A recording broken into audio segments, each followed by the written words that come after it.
Devassando o invisível. Sutilezas da mediunidade. Parte B. 7. Da mesma forma, porque os físicos e astrônomos são levados a admitir que as vibrações luminosas percorrem o espaço infinito sem jamais se extinguirem, assim também se poderia admitir a persistência virtual de toda forma de vibrações cósmicas.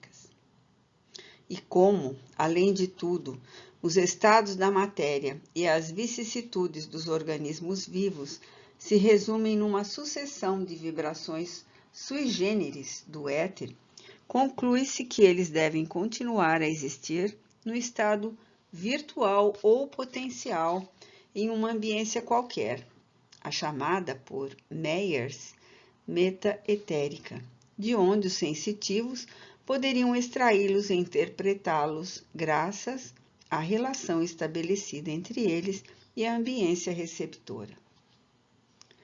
Ernesto Bozano, Os Enigmas da Psicometria, 6, caso. Nenhum espírita ignora que a psicometria é a faculdade que o médium possui de descrever os acontecimentos a respeito de uma criatura, particularidades mesmo de sua vida, desde que em contato direto com um objeto ou coisa pertencente à referida pessoa.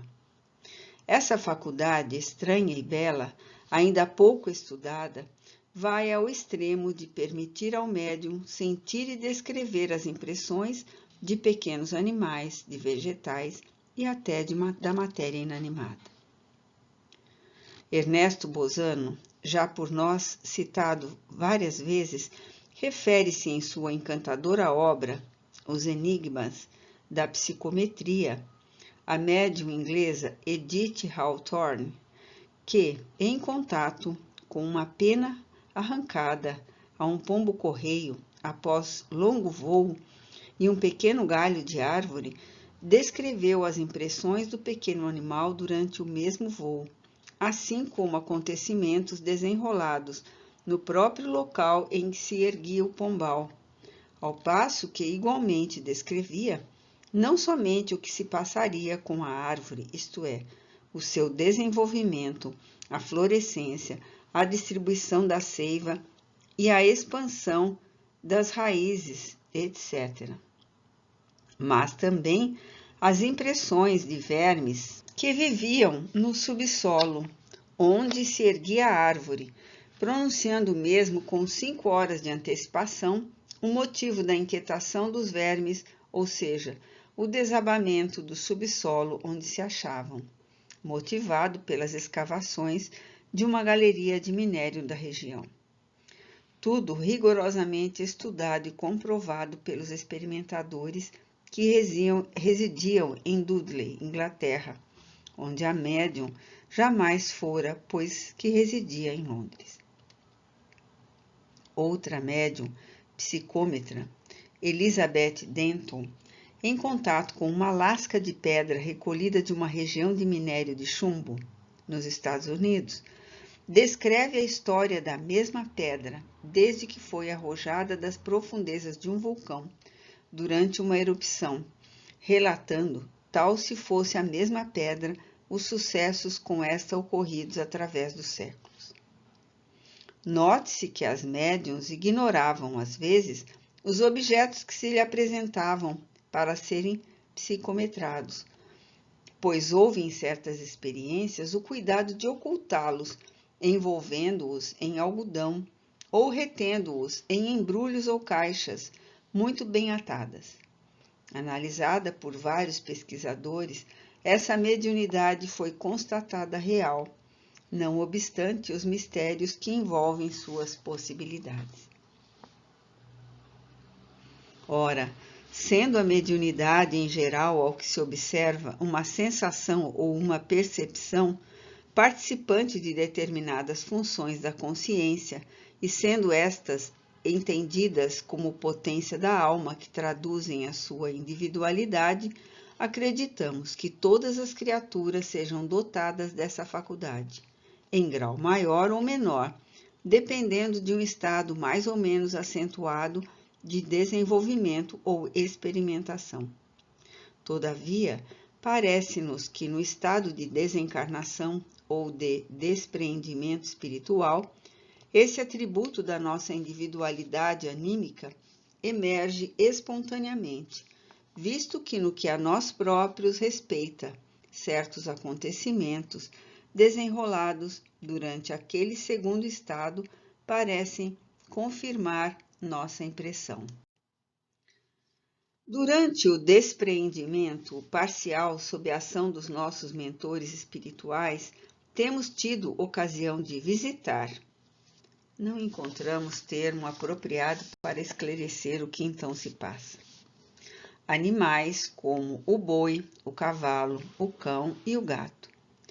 Verificamos que o fluido magnético, o elemento etéreo que se acham eles mergulhados, como seres vivos que são os mesmos que penetram os homens onde estes se agitam. Daí, essa correspondência vibratória que faz o ser espiritual do homem compreender o ser do animal, senti-lo, assim como aos demais reinos da natureza, pois será bom não esquecer que somos essência de Deus e, como tal, possuiremos todos essa capacidade para aplicação, da qual apenas nós será necessário certo desenvolvimento vibratório ou psíquico. Ora, aqueles animais, por nós sentidos e compreendidos no estado de semidespreendimento espiritual, se afiguraram ao nosso entendimento e à nossa razão quase como seres humanos, sentindo nós por eles viva ternura e até profunda compaixão. Um deles, o boi, chegou mesmo a ver o nosso fantasma, pois se assustou quando nos achegamos a ele e lhe acariciamos a enorme cabeça. Nossos mestres hindus, que têm predileção pelos estudos da natureza e pelas pesquisas sobre a evolução da alma, levam-nos, às vezes, a visitar matadouros de gado. E o sofrimento que aí contemplamos envolvendo os pobres animais, as impressões dolorosas de surpresa, de terror e de angústia que eles sofrem e que se infiltram pelos meandros da nossa própria alma, não seriam maiores nem mais penosas, talvez, se tratasse de simples seres humanos. Quanto a outros animais, aos vegetais e à matéria inanimada, nada adiantaremos, uma vez que não temos lembrança de tê-los visitado. Mas a impressão que guardamos das 4 espécies citadas foi profunda e enternecedora, como de semelhantes nossos.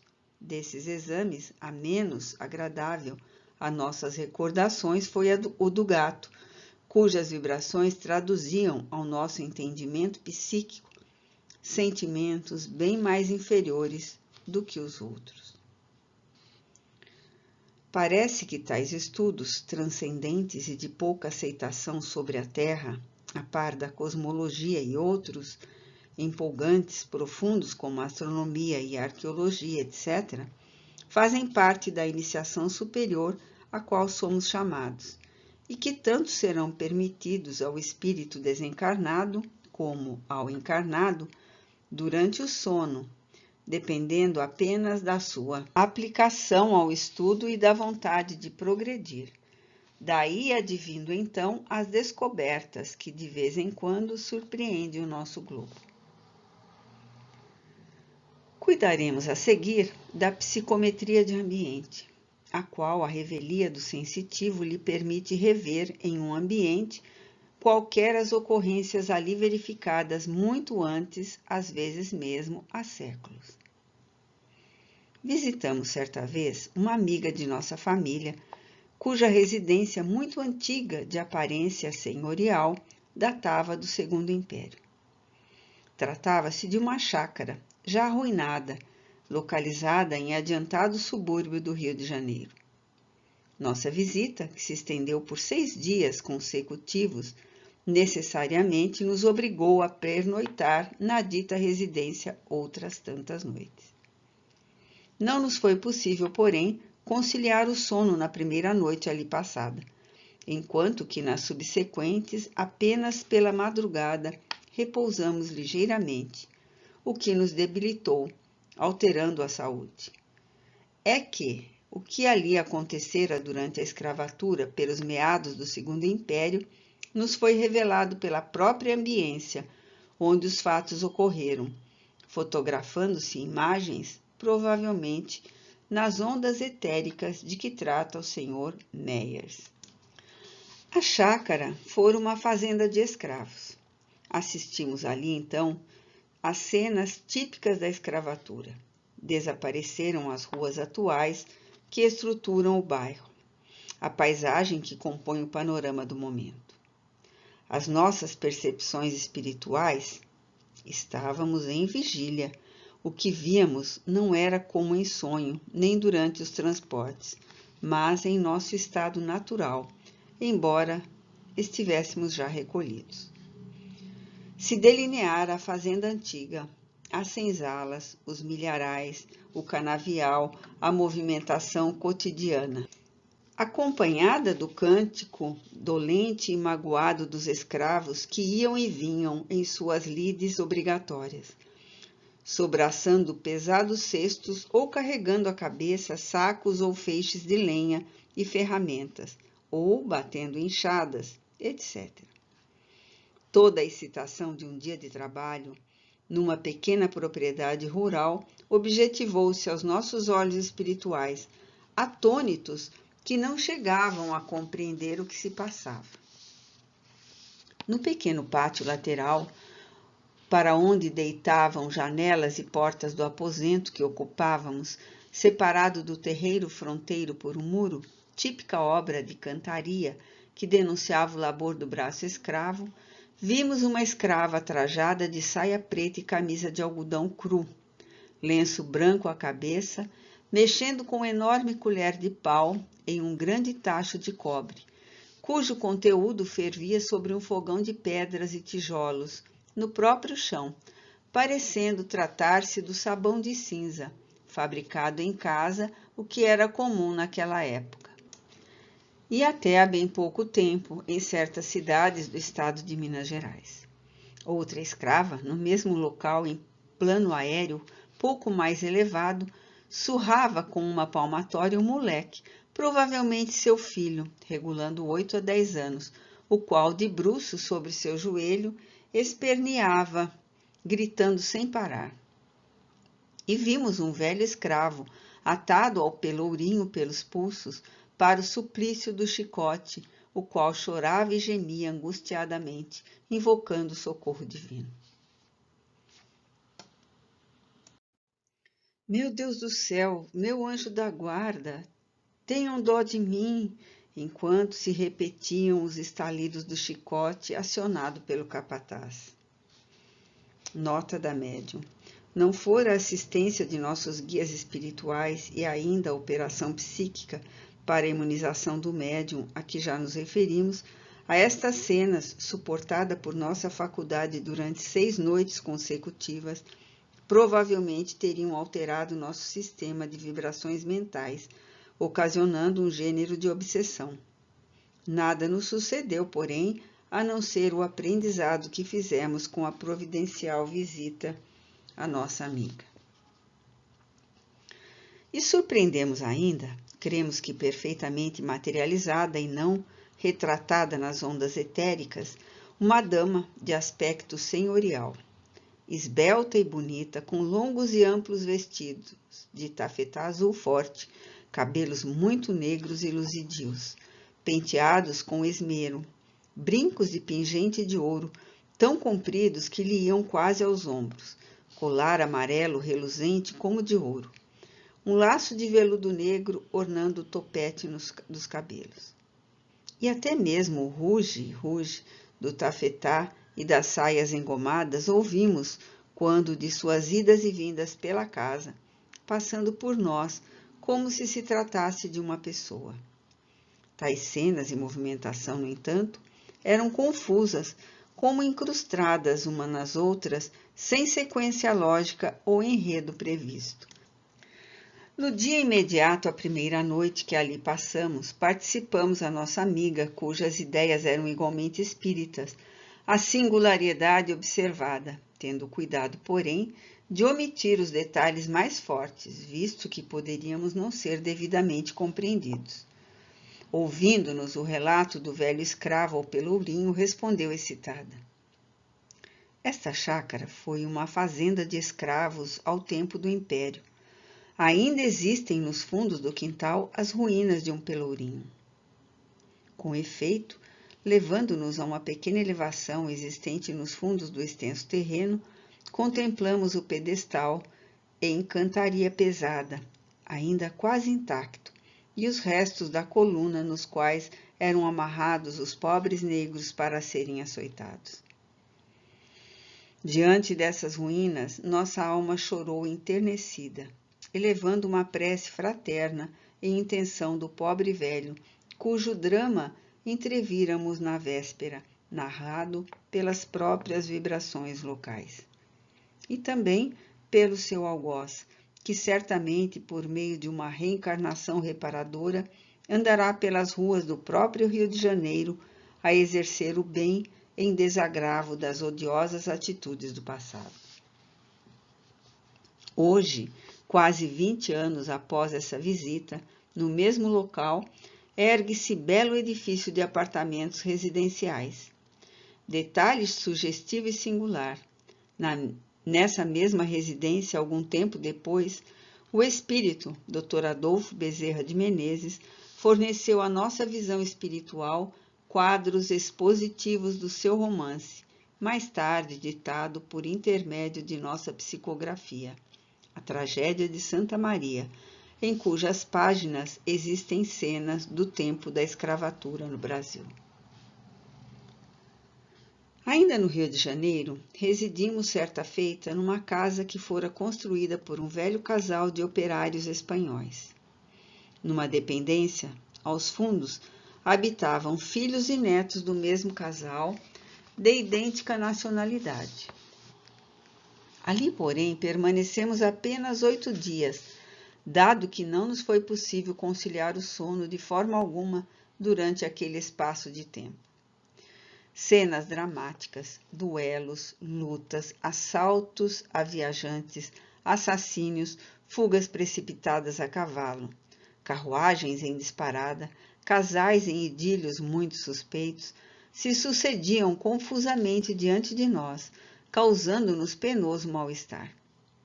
As personagens, no entanto, vestiam-se como no século XVII, e as cenas eram admiravelmente coloridas, ambiente agressivo que deprimia nossas faculdades, infundia-nos mortal angústia. Que singular mistério existiria nisso tudo? E por que razão, numa casa de construção moderna erguida no Brasil por indivíduos espanhóis, surgiu nas vibrações locais ou ambiência metaetérica do Sr. Myers, como cita Bozano, cenas da Espanha do século XVII? Uma única explicação nos ocorre, embora frágil, a fim de atenuar a perplexidade que o fenômeno acarreta. Aqueles espanhóis ali residentes seriam as personagens turbulentas do século XVII. Os fragmentos dos dramas por nós entrevistos existiriam na subconsciência, externavam-se por suas vibrações pessoais ou aura, e nossas percepções apropriadas para a psicometria do ambiente captaram fragmentos do que se havia passado há 3 séculos com eles próprios. Dado que seja assim, tratar-se-á do mesmo fenômeno, psicometria de ambiente, ou de uma derivação deste? No estado de desencarnação, esse fenômeno é comum. Cada um de nós trará consigo, visíveis aos seus afins ou aos superiores, as peripécias do próprio passado, o que não parece muito animador. Apresentados certa vez a um jovem cego, cujo rosto e mãos eram desagradavelmente maculados de manchas brancas, naturais, como queimaduras, lemos de súbito em sua aura, e como que vimos a vida pretérita em torno dele, o seu terrível passado de inquisidor espanhol, que perfurara os olhos dos condenados e os queimara com ferro em brasa. Duas das manchas que se espalhavam pelo rosto desse jovem abrangiam os olhos, como sinal indelével do peso que oprimia sua consciência de espírito sinceramente arrependido, que se reabilitava através da dor sob o amparo do Consolador. De outro modo, em quaisquer localidades antigas que visitemos, desenha-se o passado das mesmas às nossas percepções mediúnicas. Na cidade de São João del Rei, em Minas Gerais, era frequente vermos, mesmo à luz do sol, cenas antigas até pelas ruas. Séquitos de antigas damas que se dirigiam às missas em cadeirinhas carregadas por escravos, procissões do Santíssimo Sacramento, vibrando campainhas, destacando-se uma espécie de guarda-sol muito amplo em cores vivas, sob cuja sombra marchava o sacerdote com o viático, a fim de levar à extrema-unção a moribundos. Aquela cidade mineira conserva em sua ambiência meta-etérica cenas tão perfeitas e lógicas do tempo do Brasil colônia e dos dois impérios que seria possível a um médium dotado da faculdade psicométrica, bastante desenvolvida, descrever episódios que resultariam em sugestivas informações históricas. Detalhe significativo: existem cenas que, melhor do que outras, se fixam na dita ambiência. As melhores que temos observado datam de séculos. E numa localidade da Zona da Mata, ainda em Minas Gerais, passeando numa propriedade rural por um vale extenso, marchetado de flores silvestres, de lírios do brejo, muito alvos e perfumados, e onde se assentava a estrada real e serpenteava um minúsculo ribeiro, o qual se alongava pelo horizonte afora, tornou-se-nos visível, repentinamente, um rio caudaloso no mesmo local por onde caminhávamos, do qual soprava a mesma aragem que no momento sentíamos, estendendo-se para além em sinuosidade idênticas às do ribeirinho.